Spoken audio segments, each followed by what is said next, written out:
Yeah, Gravita. When you need me, all you gotta do is holler. Gravita.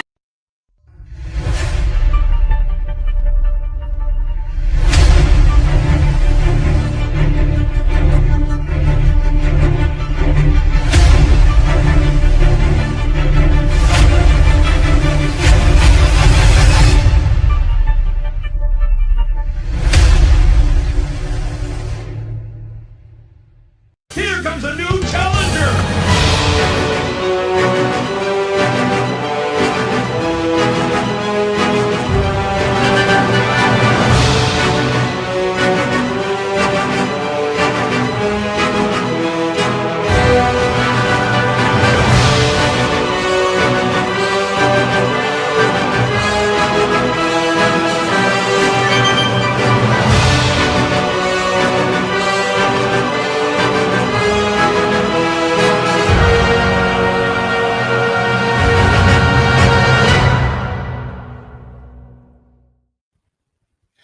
What's up, everybody? How you doing? I am Mike Watson, and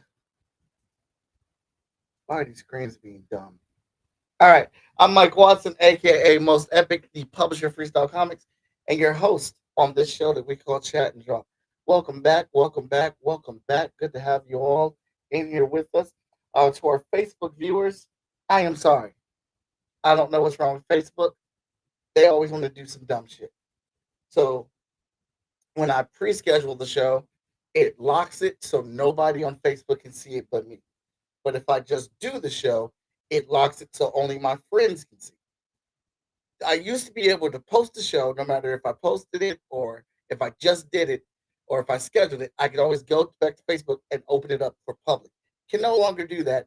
Do not know why. It is fucking dumb. Stop changing shit that does not need to be changed. All right, I'm sorry. I got that on my system. Now we can move on.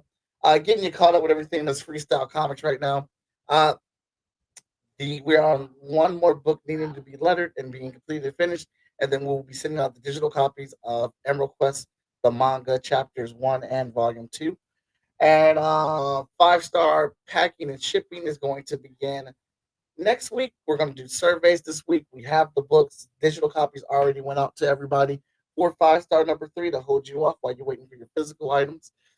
I will be at Fan Expo Chicago next week. I'll be working fan engagement for Fan Expo. So if you're in Chicago, come check me out. Come check the show out. They got a lot of cool things happening there.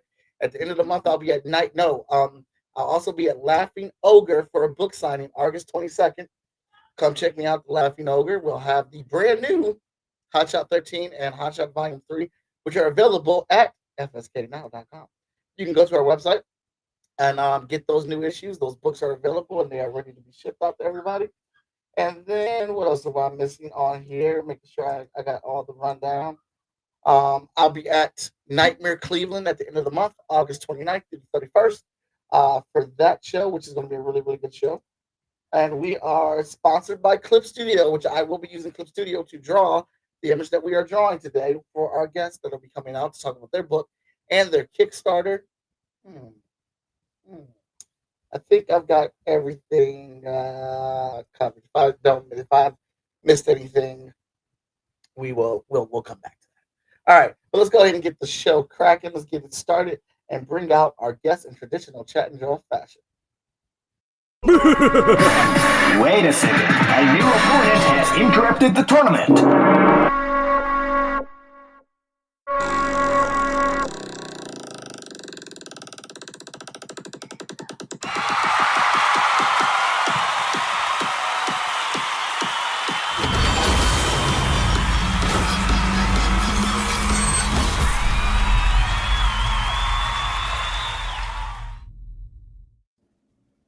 What's up, everybody? I got Sabrina and Dee back on the show. Dee is a regular. Sabrina is new to the show. But we're going to go through the regular motions here, and I'm going to have them introduce themselves. And we'll start with Sabrina. Hello there. My name is Sabrina Pandora. I am the author of Giant Girl Adventures, which is a long-running webcomic from 2012 to present. And I'm here tonight with Dee to promote the Kickstarter for our latest book, Giant Girl, Giants of the Earth. D, take it. Hi. My name is D Fish. I am a cartoonist, artist, writer, and all sorts of stuff. I am Sabrina's collaborator and illustrator on Giant Girl Adventures, Giants of the Earth. Print preview. With notes. And yeah, I'm also the creator of the online comic company, which began in 2001 online and went to 2018. And my current webcomic, Finding D, at findingd.com. Awesome, awesome. Welcome to the show. All So right. your resume is so much more impressive than mine. I've been at this a very long time. I know. All right. Well, welcome to the show. Glad to have you here, new and returning. All right. Talk to me about Giant Girl. What is this book? How did this book come to life? Well, that is a tale, and not really that long one. Giant Girl actually grew out of an idea that I had from a tabletop game, where I generated this character, and I thought that there was a lot more to be explored. And as I embrace the webcomic model and start, hey, can you get hired by one of the big comics companies? No? Good news. You don't have to get hired by one anymore. You can go ahead and self-publish, which I found an artist, and that's what I started doing. And eventually, by the time we got to the current volume that Dee and I worked on, I'd come to the point where I wanted to incorporate more of the things that I love than just superheroics. I also wanted to incorporate fantasy, because my two great loves have always been playing fantasy RPGs and reading comic books. Two great tastes that, oddly enough, do taste great together. And I met Dee, I think, in about 2017. And eventually we started working together on a writing project, on a collaborative writing exercise. We really need to come up with a better name for that. You can tell people we were writing on a Star Trek sim. And, there's about 1 out of 20 people who goes, really, what ship? Everybody else goes, I don't know what that means. But we were engaged in a collaborative writing exercise together. We worked out all of our issues writing together that way. And then when Dee got to 2020, when the pandemic hit, all of a sudden she had too much time on her hands. So I'll let her take it from there. So, Okay, yeah, so it was midst of the pandemic, and I was winding down on another project called The Well Keeper. I'd worked on for years. I did a 12-issue graphic novel of that. I had started working on a sequel series, but it never picked up any steam, and I was kind of like, I'm going to just kind of try to move on to something else. I was still working on Finding D, and actually I think I still was on Dandy and Company at the same time. Yeah, I was doing a lot. And I started doing these kind of, my headphones fell off my head. I kind of started doing these kind of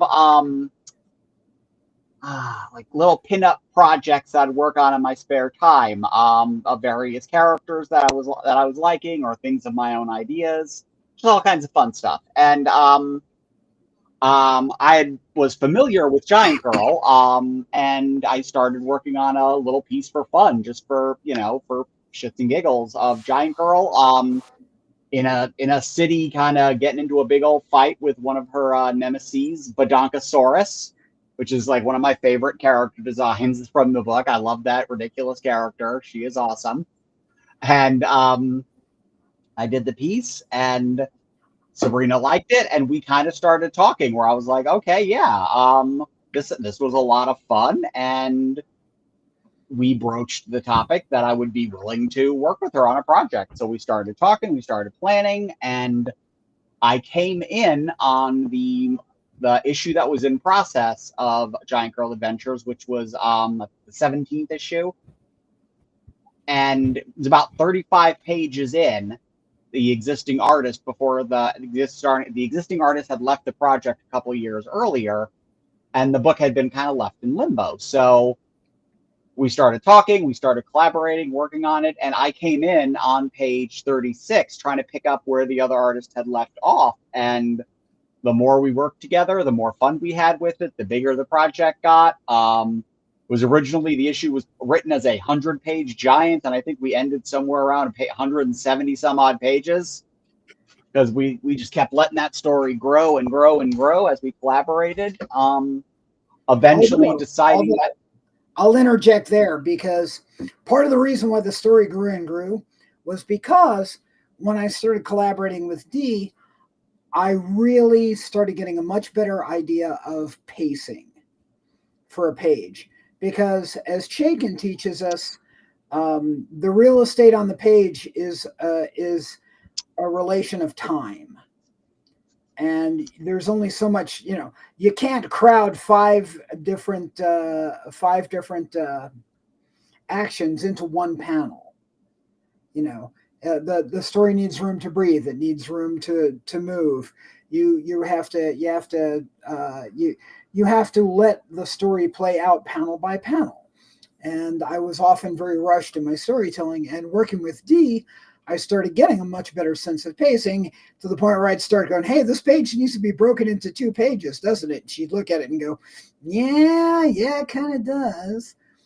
And so the story kept growing that way, as well as, because of our collaboration, we would come up with, we'd discuss what was upcoming, and then come to different conclusions. Take it. Yeah, there was a lot of back and forth in that regard. I always tell any writer I've ever worked with, I always warn them in advance. I'm like, I will read the script, and I will always work to give you exactly what you want, but I will always recommend if I think something needs more panels, not less, more panels. If I'm like, this character needs a reaction shot, there needs to be more emotion here, there needs to be a beat before this happens. And so I would start saying to Sabrina, hey, what do you think about putting a beat here? And she'd say, oh, show me. So I would do some roughs. And I'd be like, check this and this and this. And I'm all about the acting in comics when it comes to art. I'm all about making sure that the emotions have time to play. The timing beats are there. And so that would end up pushing sequences from one page to the next page sometimes. But we have a lot of very dense pages in here. We've got at least one 16-panel page, a lot of 8 to 11 panel pages, because it's all about making sure that each page was as complete onto itself as possible for the readers each week, when the comic ran online as a strip. So yeah, we did a lot of collaborative maintain a weekly schedule pretty well. Yeah, I mean, I had some burnout over the years we were working on this particular project, but we did pretty darn good. 4 years. We worked on it for 4 years. Every year you would have one burnout, and we would take Christmas off, because basically sometime in November, and by the last year, it was all of November. Yes. November had to take off, December had to take off, and you'd have one breakdown usually around June or July. That sounds about right. I was like, I'm going to die. I need a break. Yeah. or I'd just recognize that you had too much on the plate. I'd say, hey, why don't we just stall until September? And you'd go, I'd really like that. Because I mean, if you're going to be an editor, a writer, anybody who works with an artist, you have to recognize what's going on in their lives at the moment, and you have to work with that. The people have real lives, they have day jobs, they've got relationships, they've got so much going on in their lives. The deadline is unforgiving. Is it though? Is it? So, It is unforgiving. It definitely can be unforgiving. We tried to build some forgiveness into it to keep me sane because I've always got too much stuff on my plate at any given time, especially during the pandemic. Because like it wasn't too long after we started getting full deep into it, I also started writing novels. Mhm. because she didn't have enough to do. I'm currently working on the 6th one. Oh wow! All right. She's a little a little like a border collie that way. If she doesn't have enough to do, she's just going to tear shit up. Mm. I'm the little engine that probably That is shouldn't.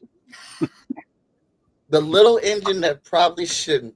All right, that's That might be it. That might be a that's book new. title for Finding D. At least a strip title, Yeah, the little engine that probably. I'm going to write that down before I forget it. right? Yeah, do Never please waste a good do. idea. Good God. So yeah, Never waste it. honestly, it was just the experience of doing the book was a great experience for both of us because we both learned a lot. We Mhm. both grew as creators. You know, I learned a lot more about art direction. About you know, as I already pointed out, you know, I learned a lot about pacing from D, um, and just pacing my dialogue even because Mhm. when she was doing the book, she was also lettering it, of course, and so I would write, you know, 2 or 3 lines in one panel, and I would expect them all to be in one glob word balloon. And D started breaking every single line into its own word balloon, and it changed how I looked at my pacing of my dialogue. And Mhm. now I write them that way. I seldom write 2 lines together. Everything is its own word balloon because it reads better. Once I saw how she did it, I was like, hmm. And I think that's the key. Whenever creative people come together, I think that they absolutely should work towards helping each other grow. You know, Yeah. a creative partnership should never be competitive. It should never be arrogant, and it should never be unkind. Instead, it should all be in service to the work. You know, we should all be moving forward trying to make the work better. And God knows, I don't think I actually managed to get off of a page since we were working so closely together. I'd look at the dialogue on a page, and after the art was all there and everything set, and I'm like, yeah, I got to change that line now because now it's not art. Yeah, yeah. You know, let's rephrase that one like that. Can we move this word balloon to the next panel? Well, I was It going was an to. extremely iterative process. We went back and forth constantly. We would be we'd open up Discord and I'd do screen share while I'm inking the page or working on the page. It'd be a process where it would be like on Wednesdays I would generate the blue lines. I'd make the roughs And then and we go over those. and then go over those, tighten them up on Thursday into the red lines, and then we would talk about go over the red lines, see what needed to be moved a little bit more tighter.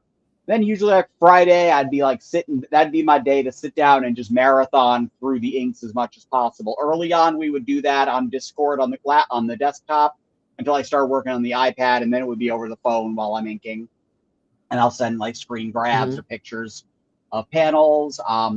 One thing that definitely was a big change for me is I've worked with other writers on projects before, but never writers that have an editorial eye that like Sabrina has. Sabrina is very, very focused on every panel of every page for it to be exactly what she wants it to be in a way that, artistically speaking, really pushed me to develop in ways that I hadn't really pushed myself as far. And I mean, I've always told artists, you know, you have to draw the things you don't want to draw. You've got to learn how to draw the cars and the boring stuff that you're like, yeah, I just want to draw the fight scenes. No, you got to learn how to draw everything. But there were plenty of things that I had figured out ways to cheat my way around over the years in my own books. And there was one in particular that I could not cheat my way out of in a book called Giant Girl Adventures, featuring a character whose primary superpower is becoming giant. Upshots of the nose. The Gil Kane shot. The Gil Kane upshot. Oh my God. It was the bane of my existence for the entirety of my career. In the cartooning, it's fairly up the nose. Yep. And it is so hard. And it took me forever. And I was doing all kinds of little tricks in some of the early pages. I'd found, I think I was on Sketchfab, and they had like 3D models of heads. And I would position it exactly where I want it, do a screen grab, drop it into the page, and do my roughs over that.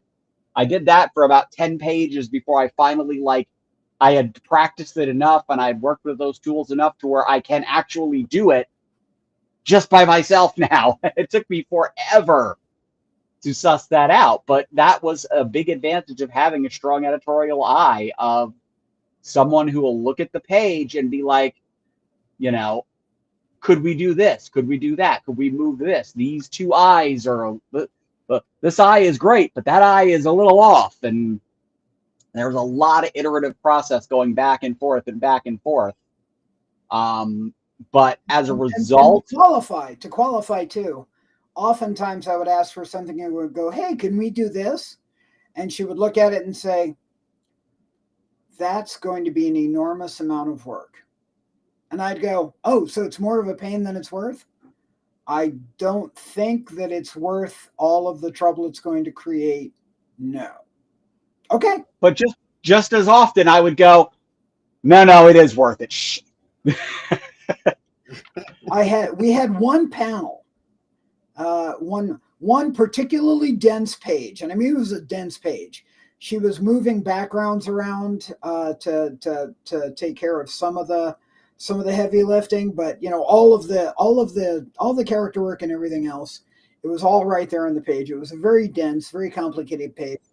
We got to the last panel of the page, and there's like a vision inside that particular panel, and it was supposed to be a vision, and then one of the characters, and I was like, I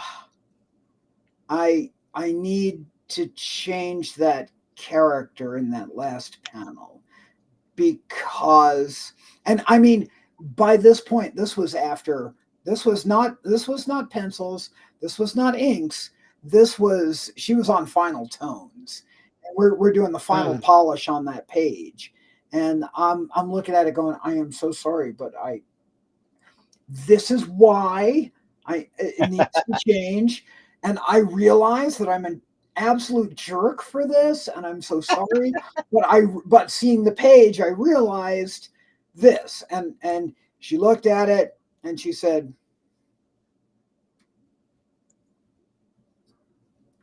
yeah. I think I actually had to come back. I think I was kind of like, well, let me think about that. And I was like, and I think we came back to that one because that was the one page where it was basically in the can, and we went back and redrew a major element. And yeah, it hurt my soul, but yeah, no, it was the right choice. It made the page a lot better. And it's playing that game where you feel like fucking Charon on the boat to the underworld, weighing the soul versus how much work it's going to be. And it's like, but you want that page to be just right. You want that book to be just right, and that book to be as good as you want it to be. And we put a lot into this book, and the deeper we got into it, the more a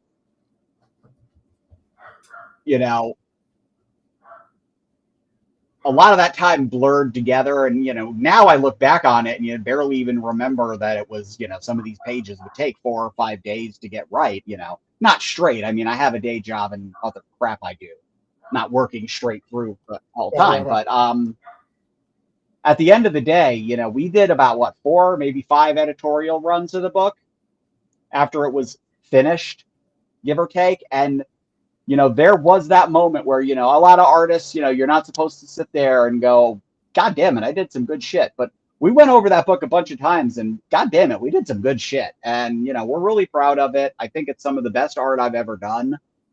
And I am super, super excited that it's going to be out there in print. I agree. That's awesome. You love to hear stories like that of collaboration. It's one of my favorite parts about working with my team. My book would not be anywhere near as good as it was if our team wasn't as honest with each other about what needs to be worked on and us working together as long as we did. And that's what happens when you have somebody else that has an expertise in something. You really and you get in that build up that trust. You kind of work in that mindset. Like uh, Veronica, she does the colors for Hot Shot. I don't have unless it's a specific character like that I just made up or something. I don't ever have to discuss the colors with Veronica. Veronica reads the script, she understands the tones, and she just goes for it and she gets it right every single time. But like, that's part of our working relationship that we had. Um Danny, I am never worried about letters. That is his world, that's his realm. I draw to Danny's letters and I know we're going to have that editorial session where we're talking about the voice of each character. And like you said, Sabrina, like, do we need to break this up into another word balloon? And that's really cool that Dee already kind of had that instinct of this is how this should flow because Dee knows how to do letters. And and Lori Foster, I absolutely love Lori. So her doing inks over my pencils, we've been trying to find something to work on for the longest, and then the opportunity came for her to be able to work on the book, and she just reads the pencils so Yeah, well. When Lori is a you sharp inker. yeah, when you have that type of skill on your team, like, it makes things flow better, and it does give you that that mindset, like, hey, we just really put out something really good, and that's exciting to hear all that history that you have put into this. The two of you, that makes that book that much more enthralling to want to It pick up. very much is a labor of love. And oh, question. When you were discussing your process earlier, I wanted to ask: do you letter the page before you draw? I sketch out letters. I sketch out word balloons, just as like kind of thinking how Danny thinks, like where would be good places for Danny to put these letters and things like that. Um, issue hold on, issue 12. I I challenged Danny because there was something I really wanted to do very specific with some of the lettering there, and like I wanted it to be kind of explosive coming off of the page, and how can we do that to go with the emotion. So like I would sketch out kind of like the idea of what I thought it would be, and then I would just put it in Danny's court, and he was able to translate it perfectly. Yeah, that was one thing we figured out early on working on this, that I now cross those over to every project that I do, from Finding D, that book, The Olympian, I just finished for Paul Iza. Um, I letter my pages first. I take the script and I open up my page document, and I start dropping in the word balloons. No arrows yet, but I just drop the word balloons in, and that helps me visualize where they need to go. It gives me all the space, and then I actually start roughing when the letters are in there, so I know exactly how much space I have for every panel. Mm-hmm. It's it's very helpful to think with that consideration to work on that page because like it just really is going to save you much more time towards the end of the Yep. project when you guys are doing these By the things. way, So I hope you don't mind me saying this, but you have a really nice stealth freeze quality to a lot of your accent lines. oh, thank you You're very very much. welcome. Uh, I I have a habit of pointing out where I see artistic influences in people's work because when you see something and you're like, "Oh, that's so Adam Hughes. Oh, that's a beautiful bit of still freeze. Oh, you know what? Your composition is so Dave Johnson here." On I've had people take it poorly where they're like, they feel like, "Oh, you think I'm ripping somebody off?" No, no, I see the influence in the line. We speak of the masters and go, look at the art. And then when you see just a reflection of that in somebody else's work, you're like, I see where that came from. I recognize that. Yeah, that's beautiful. Excellent application. Uh, well, look, you're not gonna offend me. as many comic books as I read, and I mean, as many comic books as I read, and a lot of artists I look to.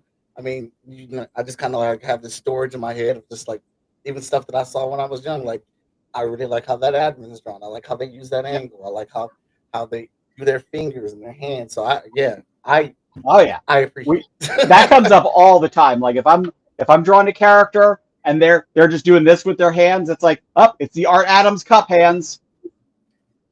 Because Art Adams, I love him, all-time favorite artist for comics, but yeah, he draws a lot of characters that are playing invisible bongos, and I love them.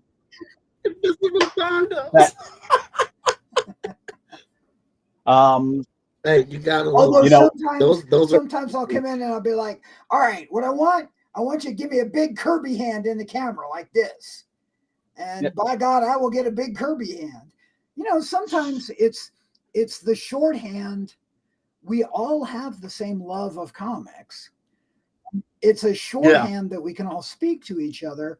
When you're asking for something, you can point to, hey, could you give me like a crazy kind of Neil Adams camera perspective on this one? You know how he just, Dutch angle my butt. He practically turned the camera on its side, and then he zoomed in with crazy forced perspective, and you went, my God, it's genius. And so when you want that as a writer, you put it in the script. You just go, hey, give me some crazy Neil Adams here. And you'd be like, give me some Bernie Wrightson, shadows on that face. Give me some, and stuff like that. We would do that all the time. And then every now and again, the fun part is that's where all the conversations will turn into, like, every now and again, I'll do something and Sabrina will be like, that's cool. What is that? And I'll be like, oh, I love the way you do the smoke. I'm like, that's Mark Bagley smoke. I love the way Mark Bagley draws smoke. It's like these swirling, volumetric, like... They're ribbons. Yeah, they're ribbons. There's like 8 ribbons, and they're all defying gravity as they move upwards, swirling around each other. It's glorious. Yeah, there was this there's an old issue of New Warriors. There was this villain made out of this chick made out of black smoke, and she had a gold mask, and it's like I was obsessed with that style, the way he drew smoke. I do those super extreme close-up shots where the eye is 80% of the panel. I'm like, that's me just channeling, mid-90s Joe Quesada on X Factor and Ninjak. At one point, Ronnie definitely has some really big gauntlets that do not look at all Battle Chaser-esque. And honestly, all the artists that I work with, come Christmas time, their birthdays, what have you, you know what they get? They get art books. Wow. Yep. Here, what's this? It's a John Severin art book, because I think there's stuff in Severin that you might want to absorb. Hey, how about a nice Hal Foster collection? Huh? And always gift artists with art, because an artist's eye sees things differently. I've learned how to recognize it. I don't have the skill to produce it, but I have the eye to recognize it, which makes me apparently a fairly decent art director. But by giving that gift of art to artists, you're just you're making them a better artist, a better rounded artist, by exposing them to that much more. Oh, there we go.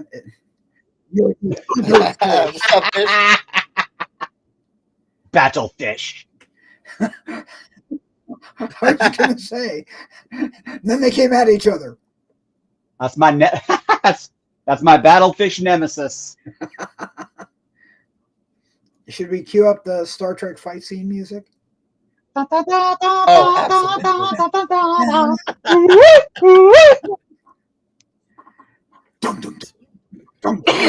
excuse me. Mix a little Mortal Kombat in there. Hey, Mortal Kombat, while you speak of that, I hope it's good, because that new Mortal Kombat trailer looked amazing. It was everything I wanted. Cage instead of Liu Kang makes it a lot more accessible, and I'm a lot more excited about seeing Carl Urban out there going, I don't have superpowers. Oh, the second they announced Carl Urban, I got so excited because I knew the angle. I'm like, oh, we're gonna get washed up Johnny Cage. We're gonna get washed up action hero, and he is chewing the scenery perfectly, and it's like he is continuing his manic dominance of any and all forms of fandom. Right? What hasn't he been in? I literally cannot think of a single major franchise he has not been in. I think he may be the Kevin Bacon of escapism. I mean, he could be. Yes, because he was a stormtrooper in the last Star Wars movie. Yes, he was.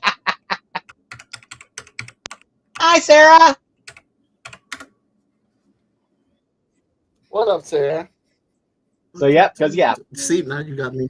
He's got me singing the damn song. You know, he's in the Riddick movies. He was in Lord of the Rings. In Marvel. He's the boys. The boys. Stuff.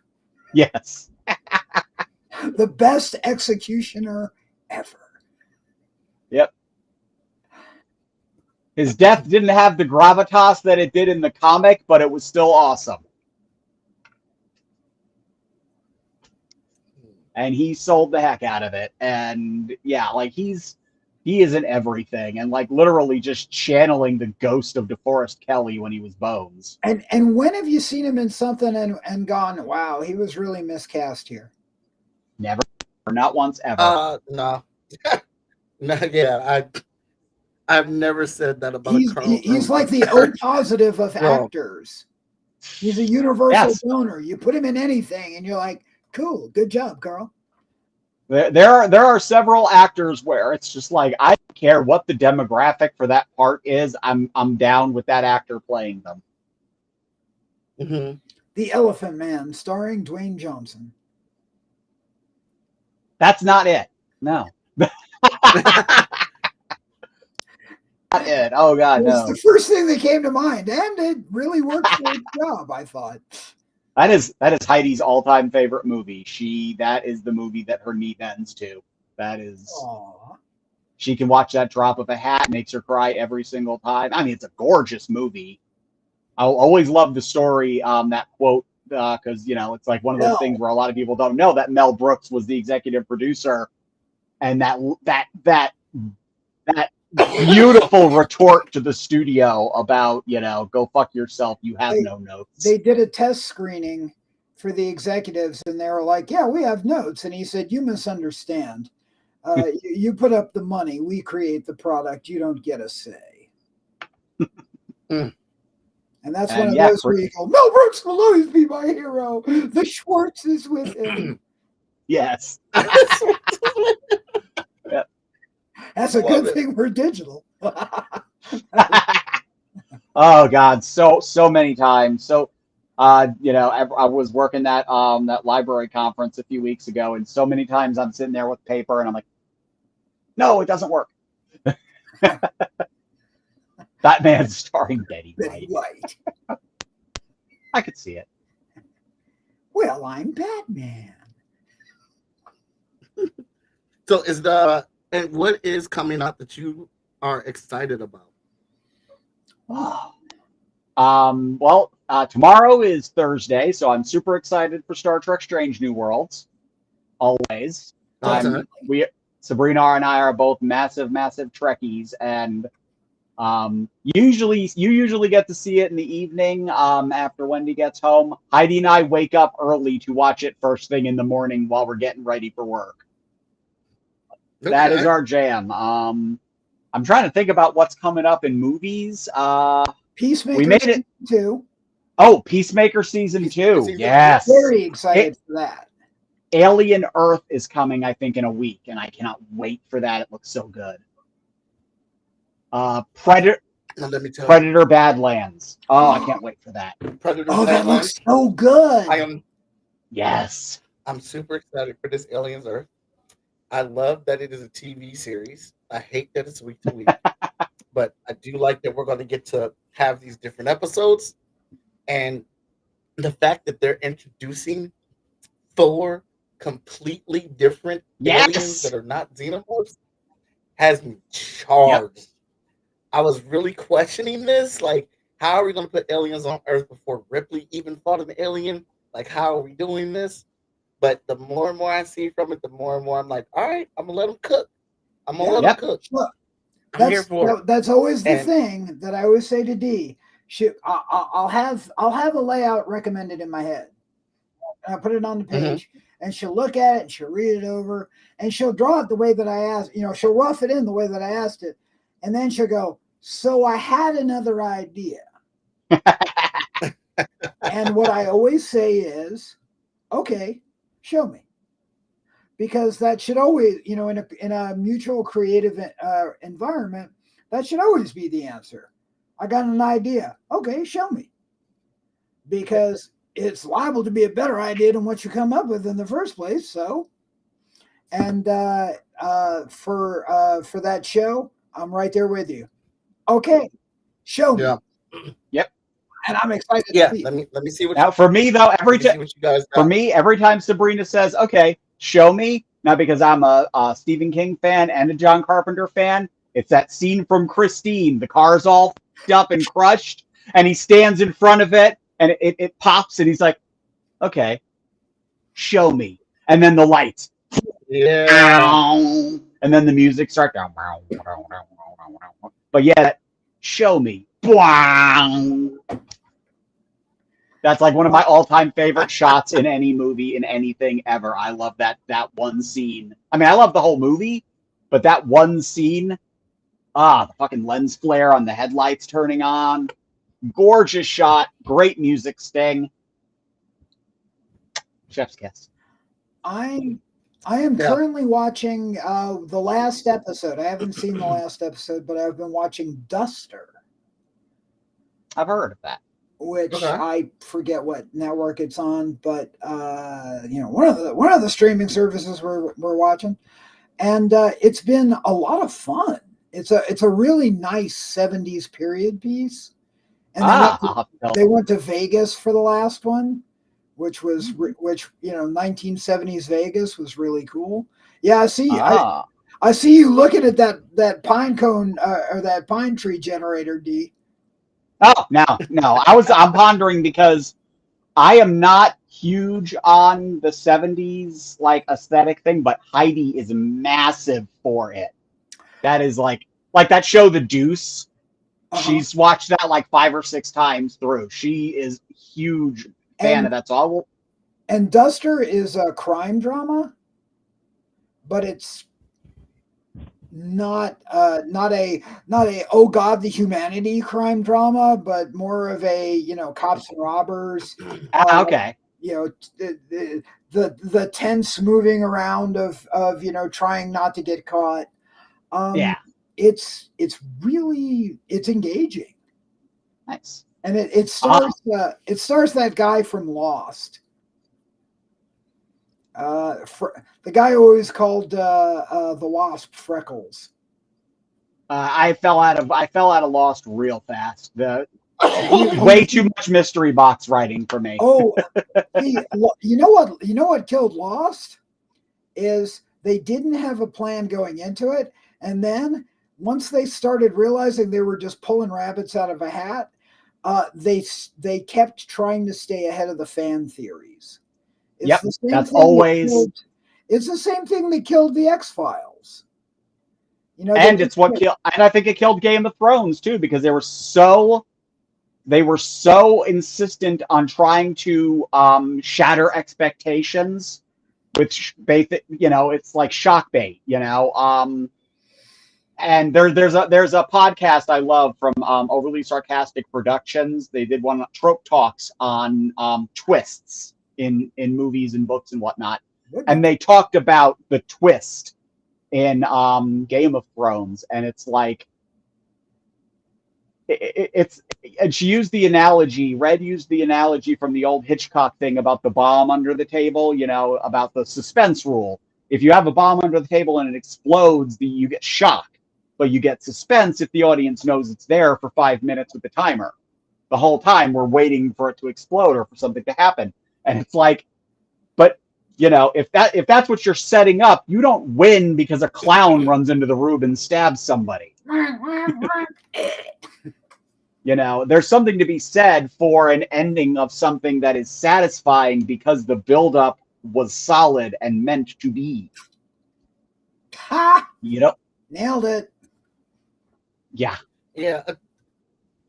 I read up on the whole Game of Thrones thing, and from what I read and what was posted, the creative directors of the show got excited by the deal that they made with Disney to do whatever they wanted with Star Wars. They were getting a trilogy. So they were trying to wrap up Game of Thrones quickly so they can get to that deal. Even though HBO said, we can give you, how many episodes do you want? Do you want this to be a 12? Like, HBO was willing to give them the time and the episode count that they wanted to wrap this story up, right? But they were trying to wrap up things to get to the Star Wars content. And then they ended up getting a better deal for Netflix to do whatever the hell they wanted to do. And then they just didn't deliver on any of the stuff. And Game of Thrones got chucked in the end. And Game of Thrones could have been. I still say Game of Thrones is still one of the top 5 TV shows of all time. Oh, yeah. Excluding season 8. There's still things I do enjoy about season 8. Oh, yeah. But I think season 8 should have just. There was a lot in season 2 I wasn't in for either. So I'm that too. Okay. There was so much in season 8 you wanted to hold on to. You were absolutely. No. We're not going over a cliff. This is going to work. Yeah, and then they definitely started. They were rushing so bad, and it created one of my biggest peeves in any narrative storytelling, which is, it took how long? What? Like, the entirety of season 1 is characters walking from one place to another. You're talking 10, 12, 15 hours of television to make it from one city to the other city.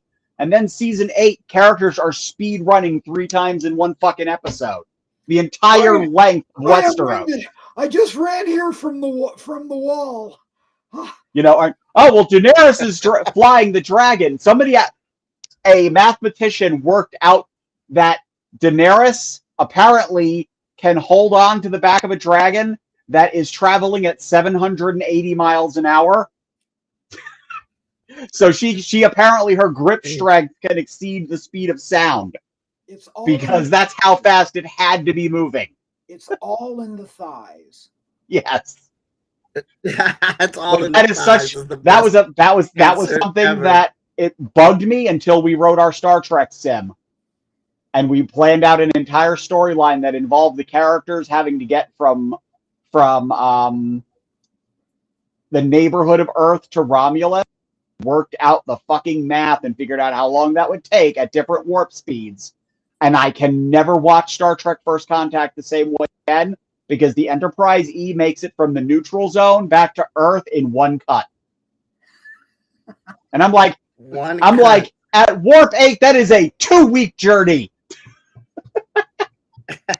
We did some math.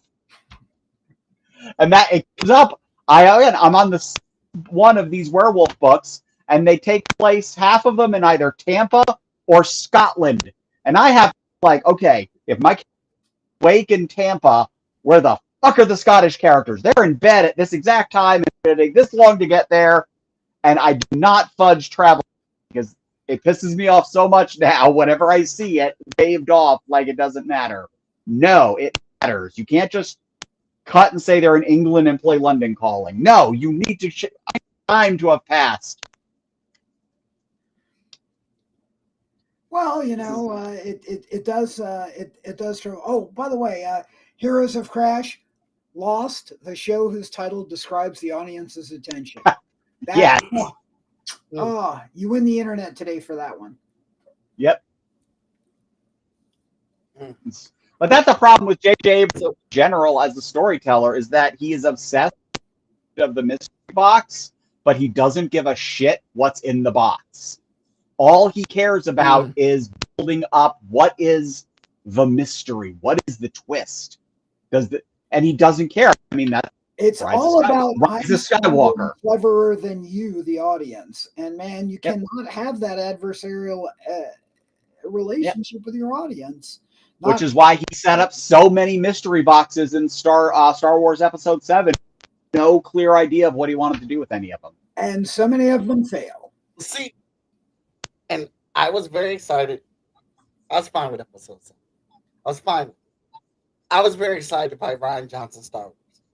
I loved that Rey was a nobody. I loved that they were pushing the idea of anybody can have the Force. I love that, and a lot of people disagree with me. I thought that based off of Star Wars and seeing Luke Skywalker, that's exactly where he would be. If his nephew got infected with the Force, that man would be at his frustration peak. Why does it keep corrupting my family? Why does my family keep being the signature of the destruction of the universe? And then they said, "Nah, we gonna make Rey a Palpatine. We're gonna turn Kylo good." I wanted Kylo to stay back. I have very deep thoughts on The Last Jedi, and my feelings for it are very complicated.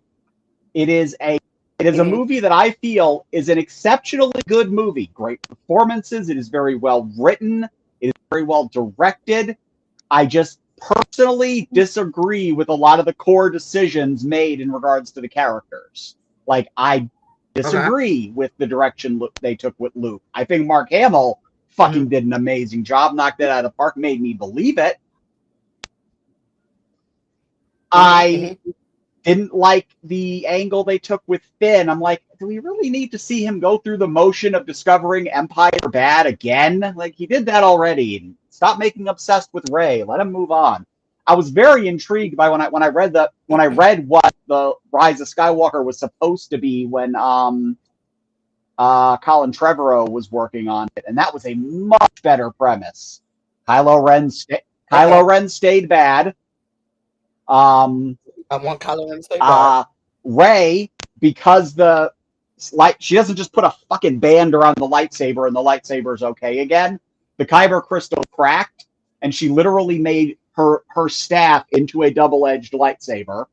She had to rebuild one. There was an explanation for why nobody comes to their aid when they send out the signal at the end of Last Jedi. No one replies. The plot reason was that Coruscant is largely abandoned, but it serves as an enormous. It was re-engineered to serve as an enormous signal blocker for the galaxy that the First Order control communications. Like, Finn and Poe and Rey have to go to Coruscant to disable this so that they can coordinate with the entire universe again to get them to fight back against the First Order. And Finn was gonna lead an uprising of stormtroopers that were still on Coruscant that had largely been abandoned there. I'm like, great.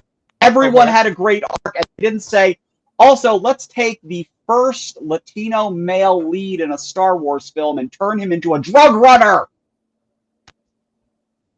and add that to his backstory. I'm like, there's so many things they did in Rise of Skywalker that it's the only one I didn't buy. The only on disc. I was just like, no, I don't like this. But the film that you just described, I'd have gone to watch that one. I'd own that disc. Although it was compelling. As disappointing as 7, 8, 9 were to so many, man, Rogue One and Andor really came through. Rogue One I love. I like Andor, but I have pacing issues with that. And thematic issues. I don't like that they really seem to be embarrassed to be in the Star Wars universe. There's one alien in the entire first season, including a prison.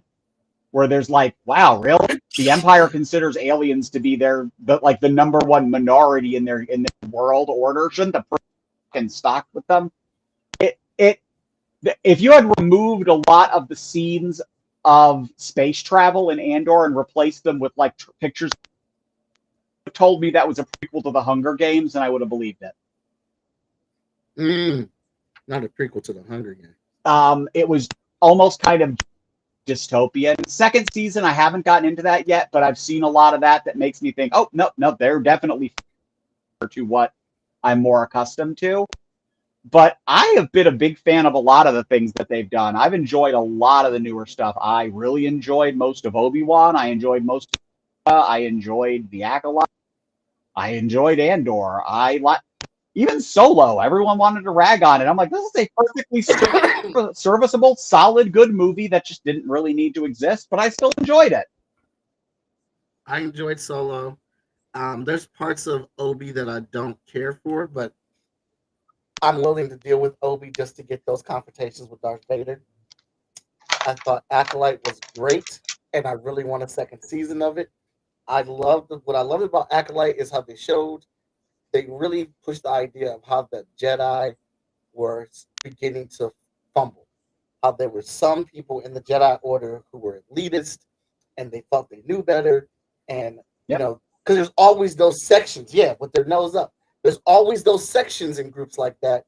And we still know the Jedi are the good guys, but good guys can be corrupted by their own power. And what's funny is a lot of that comes from stuff that never made it into the films, actually. When episode 2 was coming out, Lucasfilm did a website. I remember this. And it was basically like the news of the Republic. It was like a Republic news website. And there were like news stories where people were protesting how the Jedi were coming and just snatching children for their little So, and there was this riot. It was basically to set up the separatist stuff. Why were planets leaving the Republic? The movies never give us any reason. Like, why would whole planets be? They were setting this kind of stuff up. Like Lucas had a shit ton of incredibly cool ideas that he didn't know how to formulate into finished films that felt cohesive. I love them, but I recognize all their massive flaws. But little things, like there's like that white chick with the weird red ponytail that was watching the pod race in episode 1. There was an entire novel dedicated to her story that got cut from the film. Like Aura Singh or something. Like she had this whole backstory. She was important that she was there, basically.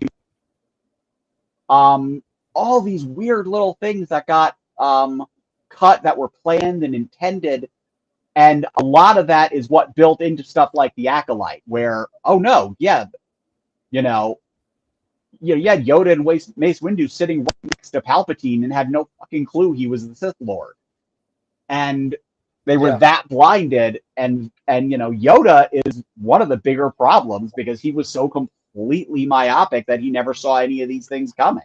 He'd sit there and make wise statements that were actually really fucking stupid. Because no one questioned him. Yeah, right, and that's the character that was, and that's the stuff. Yeah. The only character that questioned him was Qui-Gon, and they killed him. Right, that's why Qui-Gon had. And that's what I really enjoyed about it. I love that aspect. I love that they were going down that road so you could see where the Jedi were at fault, for having their eyes covered, for not being able to see the bigger problem, and exposing some of these things, these practices, that the Jedi should not be doing. And I love seeing the martial arts, the hand-to-hand fighting with the Force. Seeing a Wookiee fight 2 Jedi was crazy. And that he was so fast that he was able to hit one to push them back and then jump right back to the other one to keep them away from each other. Like, and let's not even talk about your boy, the bad guy who murked 5 Jedi Masters with such. It was beautiful. Yeah, he to me was what I feel like they almost wanted to do with Kylo Ren in terms of making that making a character that's so goddamn charming that your body's selling, even if it's fucked up. But on the same token, is it completely fucked up because they're showing you just how fucked up the Jedi are? The Clone how much Wars filled in a lot of those blanks too. Yep. That's one of the reasons why I will always say that, like with the sequel trilogy, the execution was brilliant. The dialogue was sharp. The performances were amazing, but the stories were paper thin. Whereas with the prequels, the execution was clumsy, the was wooden, the scripts were stiff, but the ideas were such gold, we're still mining them for material. The Clone Wars, Rebels, so much based on core storytelling that they were doing in the prequels. Hey, we're still quoting it. I agree with that. I feel that that's a valid statement. Yep, I agree with that. But we're here at the end of the show. I've finished the piece for you, so I hope you guys like it. It is spectacular. I really like it. I like your take on it. That is awesome. She is looking ready to whoop some ass. Yeah. Thank you. I appreciate it very much. Very, very fun character to draw. This is actually an homage to my new favorite character, the absolute Wonder Woman. I love her. So yep. I can see it. Yep. I don't even care about those other books. All they needed to make was Absolute Wonder Woman. It has been a really good read. And, yes. And it sucks you in. Mm-hmm. I don't need another Batman book.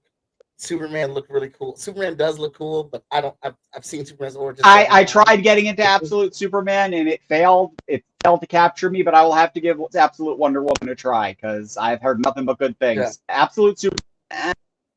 And again, I don't need a grittier version of Superman. By the way, I did pick up Supergirl, Woman of Tomorrow, the one they're going to use as the foundation for the Supergirl film. Yeah. Okay. And it looks pretty good. I mean, the art is gorgeous and the premise sounded interesting. It's a good read, and if they're going to slide Lobo in there as the bad guy. Yeah. I'm very I'm happy with James Gunn. But all right, Sabrina, D, you guys have a fantastic book here. I need everyone to go over and pledge it. I just put the link into our chat. I decided to save it for the end so we can close this out. I have 3 rules, and viewers of Chat and Draw, you know what those are. Obviously, if you want to go support this book and go find a level that works for you, go ahead, put your money down on it, support the book. Secondly, we know times are hard. We know everyone's paying rent, paying bills, mortgages, and things like that, and everything's going up. If you literally say, all I have is $1, and I know you guys don't want to take $1. Yes, we do. Yes, we do. Hey, too proud. We want that $1. Take your $1 yeah. and the message of support that comes with it. Absolutely. Because what you guys are not understanding is that if we had 1,000 people on this campaign give $1 each, yeah, that's $1,000 from 1,000 people. But the number of people on Kickstarter is more important than anything, because the more people that pledge the Kickstarter, the more people that support the Kickstarter, the higher it goes up in the algorithm, and it gets pushed out more because Kickstarter's like, oh shit, there's 1,000 people that just backed this book today. More people must want to see this. Let's push it out even more. Yep. So yes, we will take that $1 every single time. And lastly, if you don't have any money because you were just completely spent, I get that. That's perfectly fine. Share it. Share out this Kickstarter, because that is just as vital as $1 pledge. The more people we can reach, the more people that can see this, the better for us, as we are all in this indie community trying to find our own audience and things like that. So help us by sharing out the campaign.